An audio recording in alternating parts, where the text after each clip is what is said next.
আর এবার একটু ঝাড়গ্রামের দিকে আমাদের নজর রাখতেই হচ্ছে। ঝাড়গ্রামে ফের হাতির তাণ্ডব। লালগড়ের ঝিটকা থেকে চাঁদরা এলাকায় প্রবেশ করেছে 30 থেকে 35টি হাতির দল। আর হাতির তাণ্ডবে নষ্ট হয়েছে বিঘের পর বিঘে চাষের জমি। আমাদের সঙ্গে রয়েছেন আমাদের প্রতিনিধি রাজুর কাছ থেকে আর একটু বিস্তারিত জানার চেষ্টা করবো। রাজু, যেভাবে হাতির তাণ্ডব, বন দপ্তরের তরফ থেকে কি ব্যবস্থা নেওয়া হয়েছে? হাতিগুলোকে কি জঙ্গলে ফেরানো সম্ভব হয়েছে? কি আপডেট? দেখো, ইতিমধ্যে বন দপ্তরের কর্মীরা সেখানে গিয়ে পৌঁছেছে এবং সকাল থেকেই সেই হাতিগুলোকে ড্রাইভ করে গভীর জঙ্গলে নিয়ে যাওয়া হচ্ছে।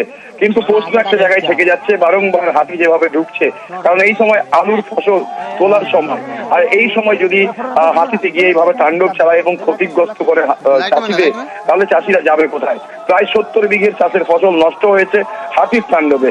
30 থেকে 40টি হাতি এই এলাকায় অনেক দিন ধরেই ঘুরছে।